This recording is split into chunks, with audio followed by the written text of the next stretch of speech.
Boa tarde, meu nome é Vitor, eu estou no segundo período de Direito e eu vou falar aqui sobre BID e a regulamentação da liberdade de expressão. BID eu vou explicar mais tarde o que é. Em questão de referência bibliográfica, etc., eu não pesquisei esses autores famosinhos assim. Eu peguei um artigo de um cara chamado, de uma mulher chamada Alicia J. Johnson, sobre o BID e as consequências dela na autonomia e tudo mais. É um dos dois artigos mesmo existentes sobre o assunto. Eu peguei o outro artigo, estava em turco, então eu achei uma tradução para que só estava, sei lá, valeriana, assim, não dá para ler. E o último, eu pedi para o meu professor Felipe Quintela para traduzir um artigo que ele escreveu sobre o BID e as consequências dele no direito, quando ele estava na Alemanha. Então, primeiro vamos falar. Autonomia. Uma sociedade não pode ser considerada livre se seus membros não tiverem o direito de dispor de seus corpos. Durante muito tempo, a autonomia de um corpo foi totalmente regulada pelo Estado, seja pela religião, seja pela moral, seja pelo próprio direito. Anteriormente, em algumas sociedades primitivas, quando um jovem se tornava homem, ele tinha o corpo todo tatuado. O corpo dele era completamente tatuado. E quando então, a noção de ser alguém está ligada à identidade dele como membro daquele grupo, como homem, não como alguém individual. Se ele tem a tatuagem, ele é um membro daquela sociedade. Bacana. Quando ele cometia algum crime considerado hediondo para aquela sociedade, a punição que eles tinham era escalpelar o corpo dele de forma a tirar essas tatuagens, de modo a tirar daquele indivíduo a sua consciência de pertença, a sua consciência de estar dentro daquele grupo. Até que ponto até que ponto a privação de liberdades individuais pode ser aceita? Hoje entende-se que uma das únicas horas em que a sua liberdade pode ter que ser contida é quando ela exatamente atinge a liberdade de outra pessoa. Então você tem que respeitar pelo menos o princípio de não agressão. Tudo bem. A sexualidade sempre foi um campo fértil para limitações jurídicas sobre os corpos. No nosso Código Penal, no artigo 249, está escrito assim: é proibido expor, comprar, distribuir e uma série de outros erros, qualquer tipo, seja para fins de exposição, de venda, de distribuição, qualquer tipo de objeto obsceno. Ora, desculpa, mas eu acho que o Estado não tem que se intrometer se o Renatinho da rua está comprando a Playboy do vizinho dele. Sinto muito.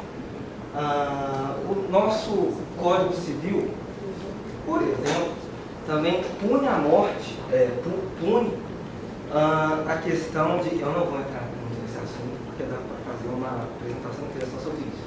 Mas, por exemplo, no direito à morte, quando a eutanásia, por exemplo, é considerada homicídio e a pessoa pode pegar de 6 a 20 anos.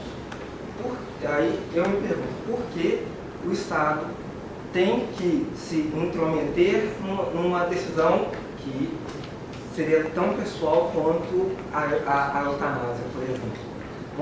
Um exemplo, vamos supor, Usain Bolt, o mais rápido do mundo. Aconteceu um acidente com esse cara e ele ficou, sei lá, tetraplégico. Houveram complicações, a vida dele está sendo mantida por máquinas. E ele não deseja viver assim.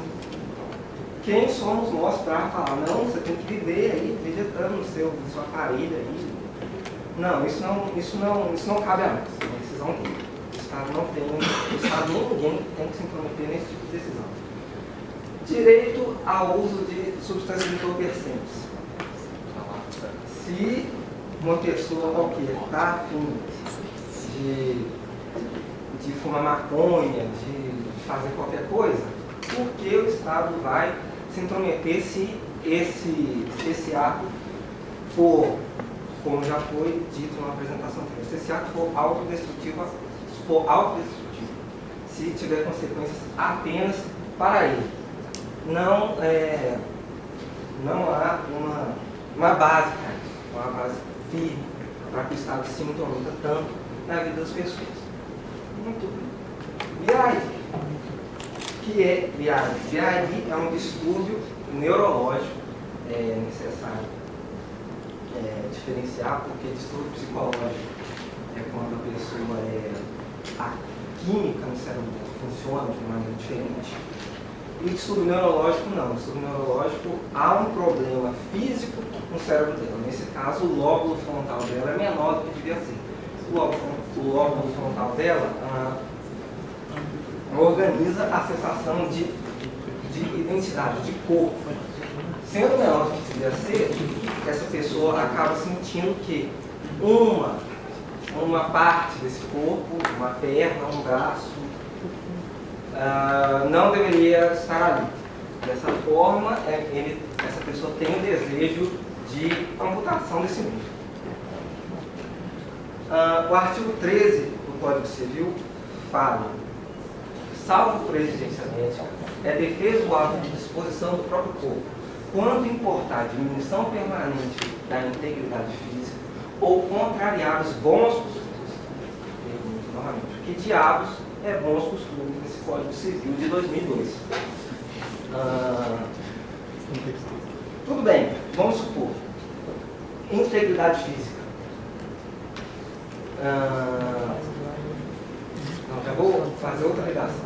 Porém, na Constituição, no seu parágrafo 1º, inciso 3º, está falando que a base fundamental da nação brasileira, do Estado, é a ideia de dignidade da pessoa humana.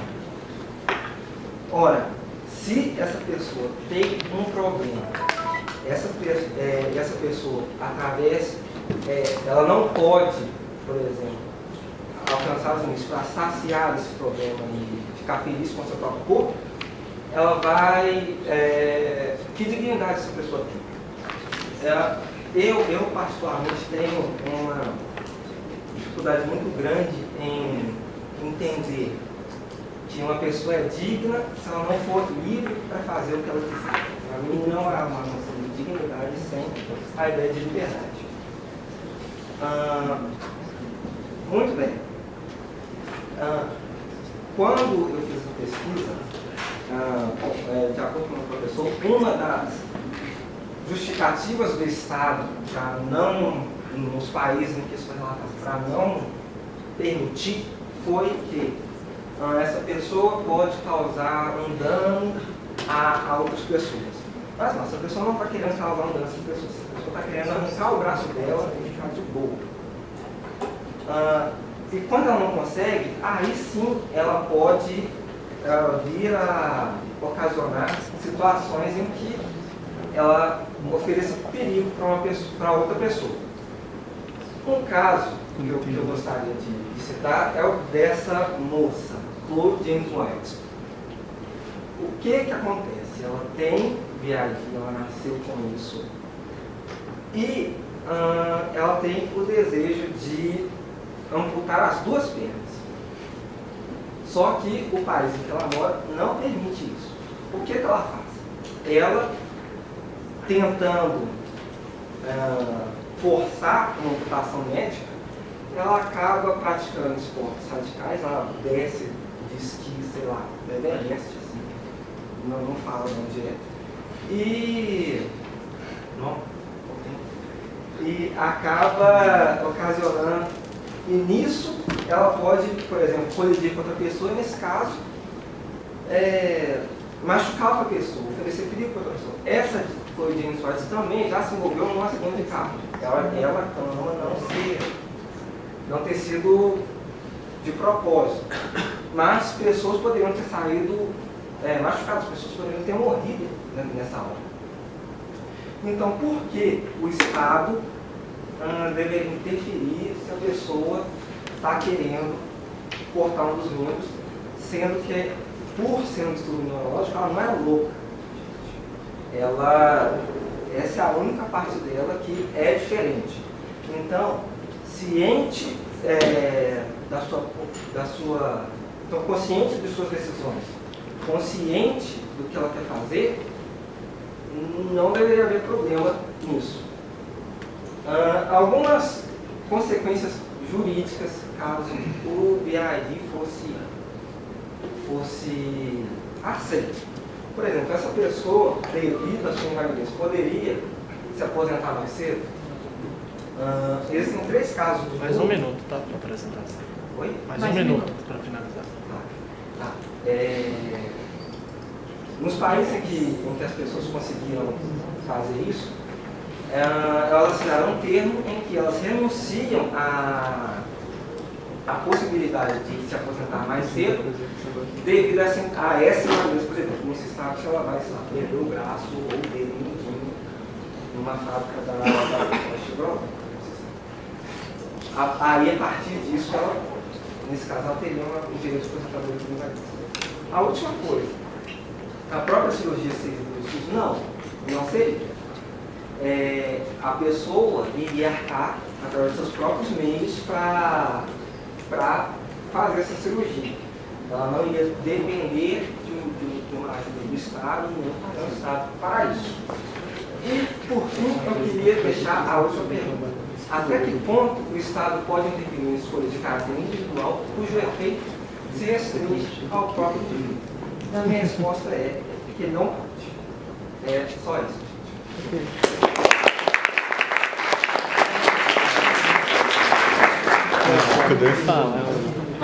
Quero ver suas notas, sabe? Quero ver se o massacre que você tá falando ainda tá comigo.